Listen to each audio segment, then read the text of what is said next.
πάμε να καλημερίσουμε, κυρίες και κύριοι, τον Υπουργό Εξωτερικών, τον κύριο Κωνσταντίνο Κόμπο. Καλημέρα σας. Καλημέρα. Και έχει πολύ καιρό να σας ακούσουμε και να μιλήσουμε και έχουμε και πολλά θέματα που τρέχουν. Οπότε πάμε στην τηλεφωνική επικοινωνία που είχατε με τον Αμερικανό ομόλογό σας. Και είναι κατά σειράν η τρίτη, τέταρτη. Είναι η τρίτη τηλεφωνική επικοινωνία από ανάληψης καθηκόντων του κυρίου Ρούμπιο προ 8 περίπου μηνών. Είχαμε την ευκαιρία να συζητήσουμε θέματα που εκκρεμούν στη διμερή σχέση, που αφορούν ζητήματα άμυνας ασφάλειας, συνεργασία δηλαδή στους τομείς αυτούς, καθώς επίσης και ζητήματα που άπτονται οικονομικής συνεργασίας. Υπάρχει βέβαια πάντοτε η παρουσία σημαντικών εταιριών αμερικανικών συμφερόντων στην Κύπρο, στο ενεργειακό πεδίο και αλλού, καθώς επίσης και ζητήματα περιφερειακού ενδιαφέροντος. Ναι. Αυτό το οποίο όμως επίσης, αν μου επιτρέπετε, έχει σημασία είναι η αναφορά που έγινε η συζήτηση που κάλυψε προτεραιότητες της Προεδρίας της Κυπριακής Δημοκρατίας του Συμβουλίου της Ευρωπαϊκής Ένωσης από 1η Ιανουαρίου του ερχόμενου έτους. Αυτόν έχει στην επικοινωνία με τον κύριο Κόμπο, τα συζητήσατε με τον κύριο Ρούμπιο, κύριε Κόμπο. Με τον κύριο Ρούμπιο τέθηκε για αυτό το θέμα, όπως μπορεί κάποιος να δει από το readout, από την ανάρτηση που βγήκε από αμερικανικής πλευράς επίσης.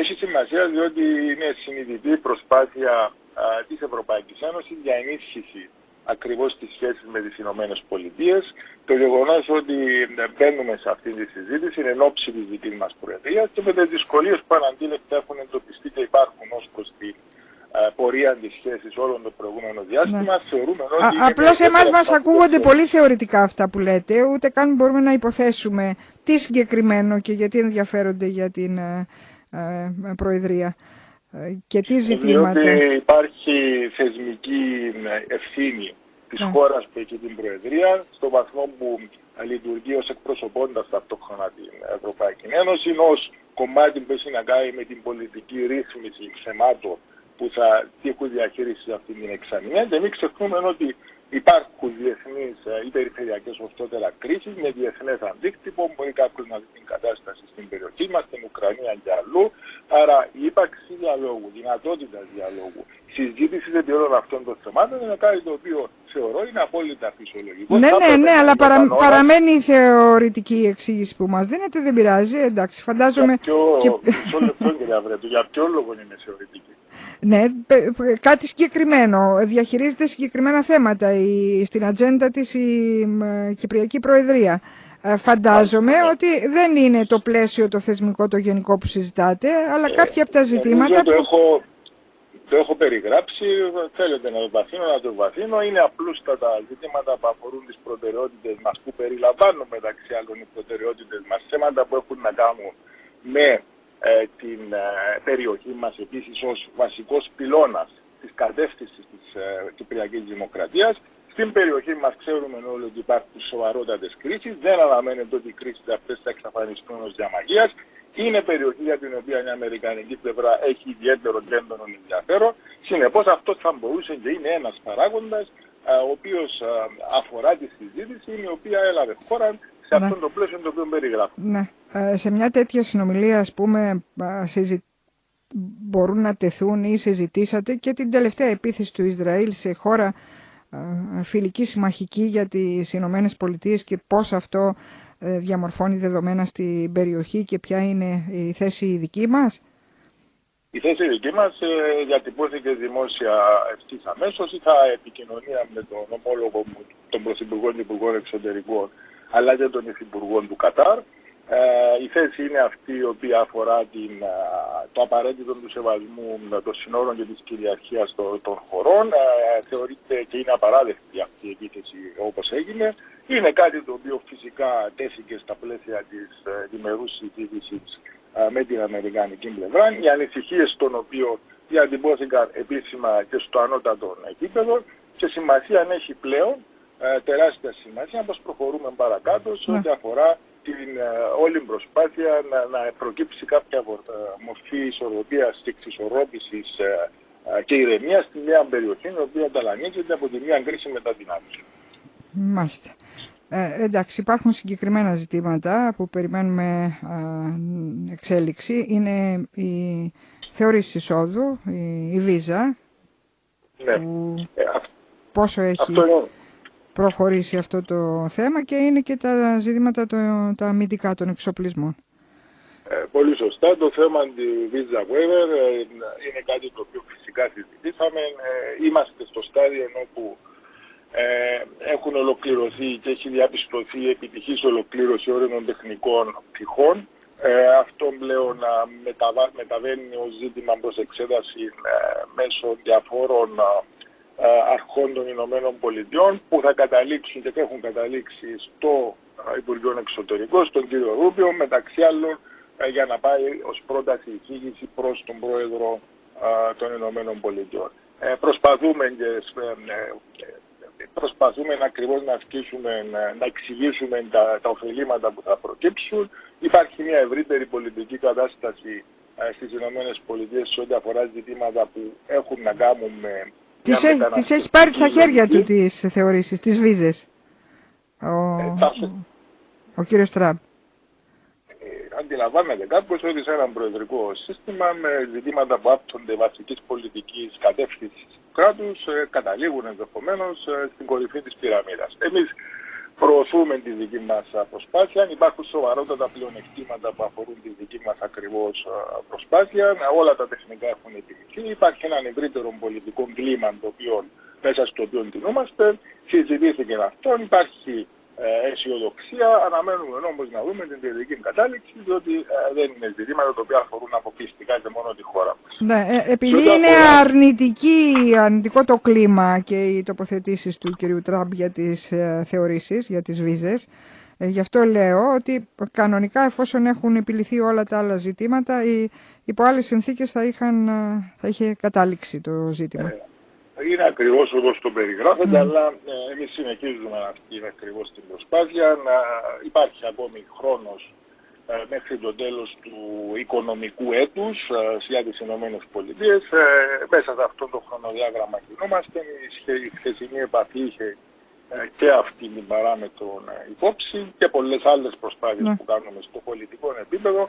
Άρα είναι κάτι το οποίο είναι σε εξέλιξη. Συζητήστε καθόλου με τον κύριο Ρούμπιο, γιατί έχει πάρει και επιστολή πρόσφατα από το Κογκρέσο, τους ομογενείς εκεί, για την παράνομη κράτηση των 5 Ελληνοκυπρίων?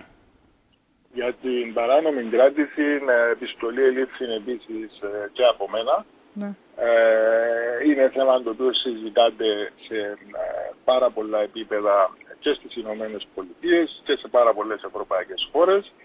Εμείς συνεχίζουμε χωρίς πολλές κουβέντες όλη αυτή την προσπάθεια την οποία κάνουμε για να αναδείξουμε το παράνομο, το παράλογο, το εκδιαστικό της σύλληψης και κράτησης, ταυτόχρονα ασκώντας μέσω τρίτων τις απαραίτητες πιέσεις, ώστε να υπάρξει θετική κατάληξη και θετικό αποτέλεσμα.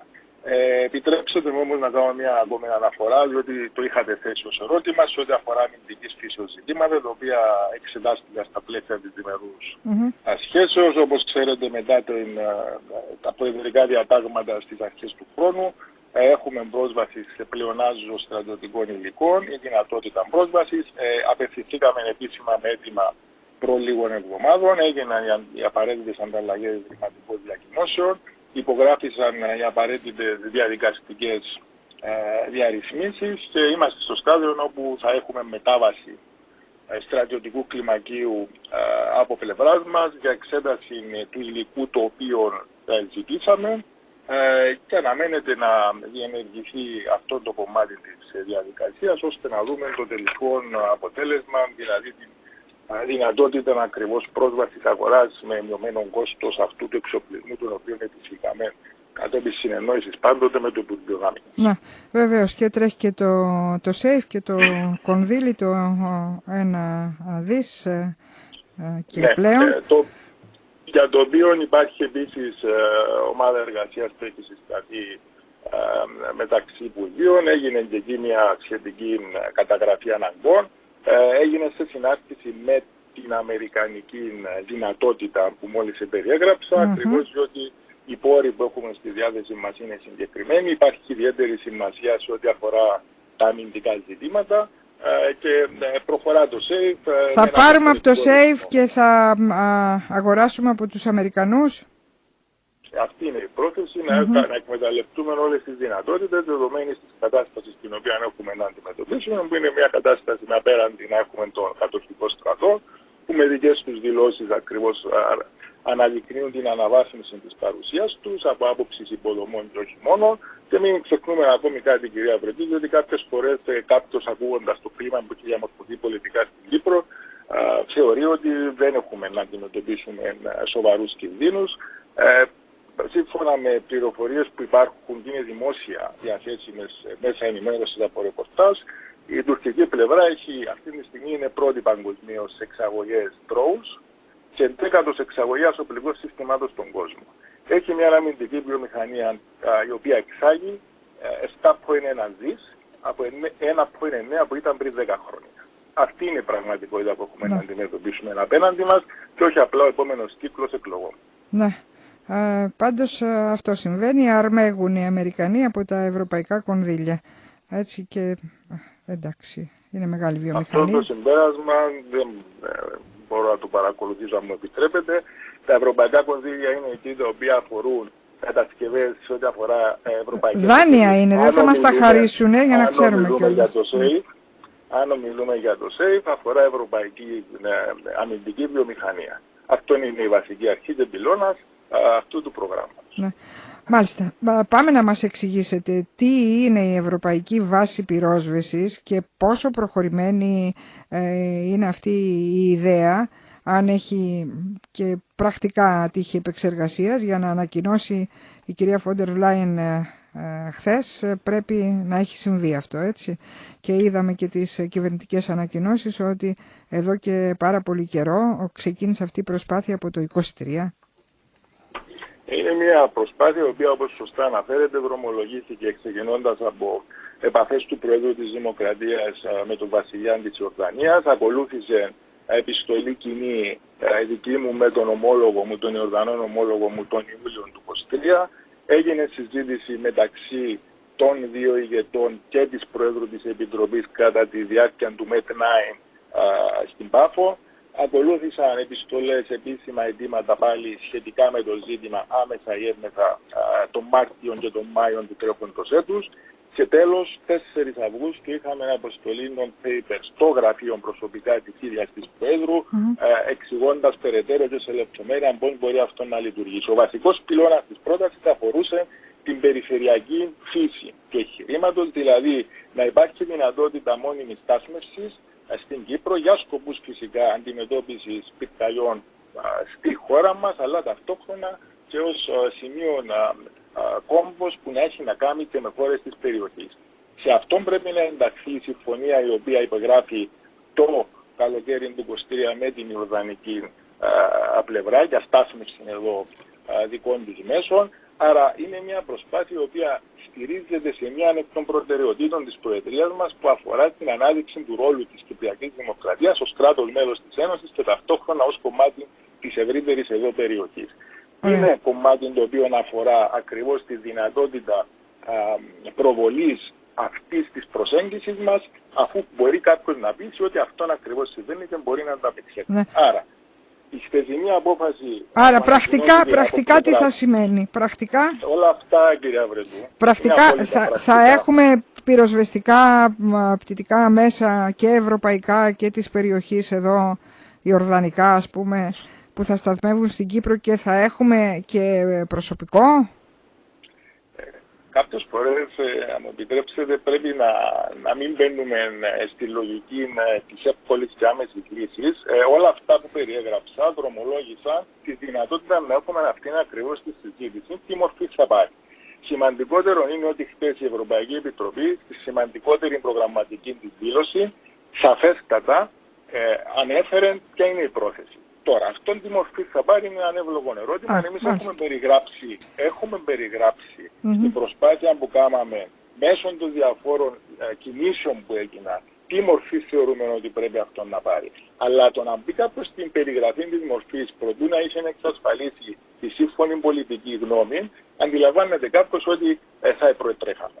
Αυτό δεν συνέβη. Άρα, αναμένουμε ότι θα έχει τη μορφή που θα περιλαμβάνει τη δυνατότητα στάθμευσης από φίλες χώρες, αλλά και μετάβασης προς αυτές. Αυτό θεωρώ επίσης θα πρέπει να περιλαμβάνει και ήταν μέρος του αιτήματος κάτω της συζήτησης που είχα κάνει με την αρμόδια επίτροπο για διαχείριση κρίσεων, στάθμευση ευρωπαϊκών μέσων. Να έχουμε υπόψη ότι έχει γίνει μια σημαντική σε βαθμό παραγγελία από πλευράς Ευρωπαϊκής Ένωσης ψηφικών μέσων, τα οποία όμως αντιλαμβανόμαστε επίσης δεν είναι από εμάς που εξαρτάται πότε θα γίνει η παράδοση. Άρα πρέπει να διευκρινιστεί. Από τα νέα μέσα όταν θα έρθουν τι θα καταλήξει στην Κύπρο, πρέπει να διευκρινιστεί από τα εφιστάμενα μέσα τι μπορεί να γίνει. Υπάρχουν πλέον επιχειρησιακά ζητήματα τα οποία πρέπει να διερευνηθούν, να συζητηθούν και αυτό θα γίνει πάντοτε σε απόλυτη συνεννόηση με την Ευρωπαϊκή Επιτροπή. Ο πρόεδρος της οποίας χθες, στο State of the Union, έκαμε τη συγκεκριμένη αναφορά, η οποία θεωρώ έχει ιδιαίτερη βαρύτητα και σημασία. Μπορώ βέβαια να αντιληφθώ επίσης την πολιτική σκοπιμότητα από κάποιους για να οικειοποιηθούν όλη αυτή την προσπάθεια, την οποία ακριβώς μόλις σε περιέγραψα, αλλά όπως μπορεί να γίνει αντιληπτό, τα γεγονότα και το πώς μίλησαν όλοι οι ευρωβουλευτές και είπαν ότι είναι το αποτέλεσμα ένας έκαστος της δικής του προσπάθειας.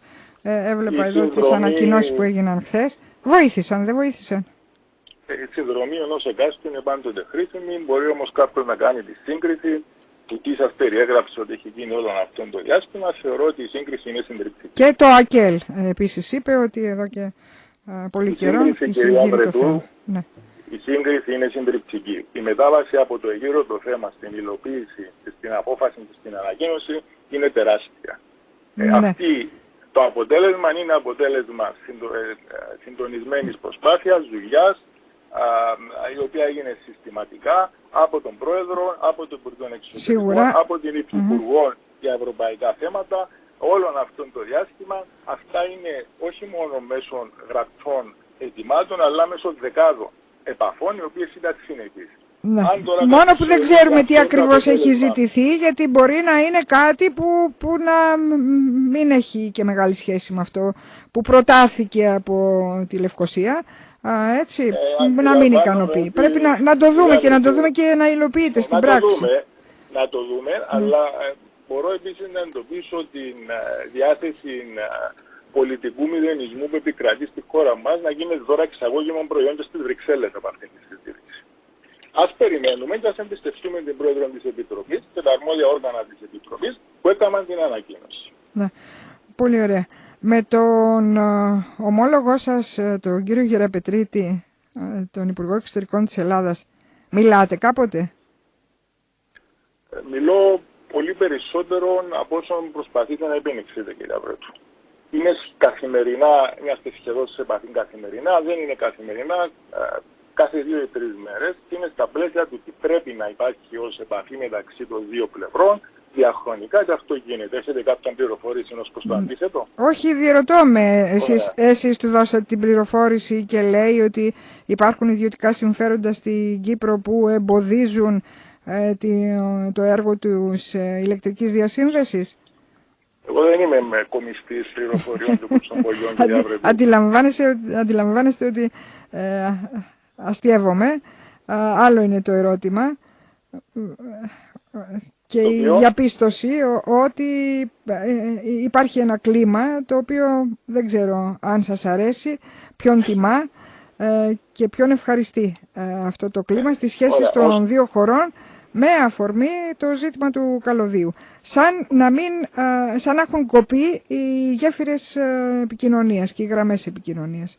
Ωραία, ως προς το ερώτημα για αυτόν το συγκεκριμένο, δεν θεωρώ ότι εξυπηρετεί τα συμφέροντά μας και των δύο πλευρών, καθώς και τη φύση του έργου το οποίο είναι υποσυζήτηση για το καλώδιο, η δημόσια συζήτηση, οι πολλές δηλώσεις πρέπει να γίνονται με φιδόν.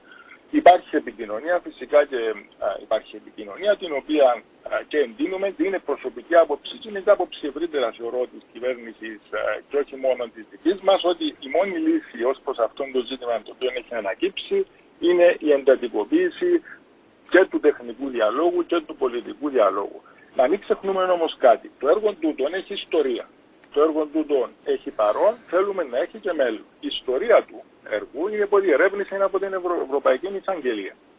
Το παρόν του είναι ζήτημα το οποίο πρέπει να συζητηθεί ως προς θέματα που άπτονται συμφωνηθέντα, θέματα που αφορούν δεσμεύσεις κτλ. Το μέλλον του είναι αυτό το οποίο και οι δύο πλευρές θέλουμε και αυτό δηλώνεται κατά εξακολούθηση και από τις δύο πλευρές. Συνεπώς δεν είναι κενό που γίνεται αυτή η συζήτηση και αυτός ο διάλογος. Εγώ θα προτιμούσα να είναι περιορισμένος σε μια συζήτηση η οποία να γίνεται στο κατάλληλο επίπεδο και θεσμικά. Οι δημόσιες δηλώσεις οπωσδήποτε δεν είναι κάτι το οποίο επωφελούν. Ναι. Δημόσιες δηλώσεις επί της ουσίας του έργου, αυτό το οποίο κάνουμε κατόπιν του ερωτήματος στα πλαίσια της συζήτησης, αφορά το αν υπήρξε επικοινωνία, νομίζω απαντήθηκε. Ναι, επειδή είναι έργο στρατηγικής σημασίας και επειδή λειτουργούν τα τηλέφωνα, μας είπατε, και βεβαίως υπάρχει επικοινωνία. Εσείς έχετε καταλάβει τι εννοεί ο κύριος Γεραπετρίτης όταν λέει ότι είμαστε έτοιμοι να προχωρήσουμε και επί του πεδίου θα αντιμετωπίσουμε όποιον παρενοχλήσει το έργο ή παρεμποδίσει, και ότι μήπως σας έχει δώσει και χρόνο πότε προτίθενται στην Ελλάδα να εκδώσουν ναύτεξη για να επαναρχίσει το έργο και η βυθομέτρηση που έχει μείνει στη μέση? Θα ήμουν ανακόλουθος αν μετά την προηγούμενη τοποθέτηση μου ως προς την απαραίτητη φυλώση σε δηλώσεις επί της ουσίας των επόμενων βημάτων να σχολιάσω επί λεπτομέρεια αυτά τα οποία έχετε θέσει. Έχει αλλάξει κάτι και είναι αποφασισμένη η Αθήνα να προχωρήσει παρά τα εμπόδια που προέρχονται από την Τουρκία? Πρόθεση για να προχωρήσει το έργο. Κάποτε έλεγαν πριν από μήνες, όταν έρθει η ώρα. Στον κατάλληλο χρόνο, για την ακρίβεια, ήταν η διατύπωση. Νομίζω οι δημόσιες δηλώσεις όλων των εμπλεκομένων καταδεικνύουν ότι υπάρχει πρόθεση το έργο αυτό να προχωρήσει για πολλούς λόγους. Στην τελική όμως πρέπει να δούμε πώς αυτό θα γίνει, πότε θα γίνει, με ποιον τρόπο θα γίνει. Εμείς έχουμε την πούληση, όπως και η ελληνική πλευρά, επί του προόδου του έργου, και αυτόν αναμένουμε να δούμε την τελική του κατάληξη. Όταν πήγατε στα Ηνωμένα Αραβικά Εμιράτα με τον πρόεδρο, το υπενθύμησε πριν από μερικές μέρες, για να ανιχνεύσετε το έδαφος ή να εξασφαλίσετε επενδυτές, να αναζητήσετε για το έργο αυτό, είχατε κάποιο αποτέλεσμα? Τι εννοούμε με αποτέλεσμα? Εννοείται ότι θα επιστρέφαμε πίσω με υπογεγραμμένο συμβόλαιο, να αντιλαμβάνεται κάποιος ότι δεν είναι αυτός ο τρόπος που λειτουργούν τα θέματα τούτα. Κατά δεύτερον, η συζήτηση έγινε για μια πτυχή του έργου, έγινε στο ανώτατο δυνατόν επίπεδο και από τις δύο πλευρές. Αυτά τα έργα, η εμπλοκή κάποιου ή μη, εξαρτάται από μια σοβαρή μελέτη δεδομένων και μια αξιολόγηση εγκαταστάσεων. Πρέπει να γίνει ανταλλαγή εμπιστευτικών πληροφοριών κτλ. Αυτά δεν κινούνται μέσα σε κάποιες μέρες ή μήνες, και πρέπει να έχουμε υπόψη ότι το όλο έργο αφορά εν μέρη και την κατεύθυνση προς το Ισραήλ. Κυρία Βρετού, υπάρχει μια κρίση στην περιοχή, η οποία είναι στην ουσία εδώ και μήνες, που έχει να κάνει με την κατάσταση στη Γάζα μετά την 7η Οκτωβρίου. Ως εκ τούτου οι αποφάσεις αυτές δεν λαμβάνονται με την ταχύτητα που ενδεχομένως εδώ στην Κύπρο κάποιοι να θέλουν να λαμβάνονται αποφάσεις, δηλαδή όλα να γίνονται αμέσως, χωρίς να πρέπει να γίνει όλη η απαραίτητη δουλειά και προεργασία. Δυστυχώς είναι η κλασική προσέγγιση του παρελθόντος, προσέγγιση η οποία έχει να κάνει με τα έβυχες δηλώσεις και διακηρύξεις, αλλά καμία ουσιαστική προσπάθεια προς υλοποίηση. Αυτό δεν συμβαίνει στην προκειμένη περίπτωση. Προσπαθούμε να διατηρήσουμε όλες τις δυνατότητες που θα ενισχύσουν το έργο ανοιχτές. Αυτές όμως επηρεάζονται από μια σειρά από παραμέτρους των πραγματικών δεδομένων και γεγονότων που αφορούν τόσο την περιοχή όσο και την εξέλιξη του έργου, διάφορα τεχνικά ζητήματα. Μάλιστα. Και κοντεύει να διπλασιαστεί το κόστος του και δεν ξέρουμε αν θα μπορούμε να το σηκώσουμε αυτό το βάρος, το οποίο δεν ξέρουμε κιόλας πόσο είναι το τελικό κόστος και δεν ξέρουμε και ποια είναι τα χρονοδιαγράμματα. Πώς μπορεί να διπλασιαστεί τότε, κυρία Βρετού, αν δεν ξέρουμε το κόστος? Ότι έχει διπλασιαστεί, κοντεύει να διπλασιαστεί. Ξεκίνησε από 1, κάτι και έχει φτάσει τα 2,5. Και πάει για τα 3. Όχι, δεν το ξέρουμε το κόστος. Το τελικό κόστος δεν το ξέρουμε. Ρωτήστε τον συνάδελφό σας, τον Υπουργό Οικονομικών. Δεν είμαι εγώ που το λέω, είναι ο ίδιος που το λέει. Εκτός αν κάνει λάθος. Εσείς το θέσατε αυτό. Εγώ το παραθέτω στη συζήτηση, γιατί το λέει ο Υπουργός Οικονομικών. Και έχει σημασία νομίζω. Λοιπόν, ευχαριστούμε πάρα πολύ. Κύριε Υπουργέ, καλημέρα.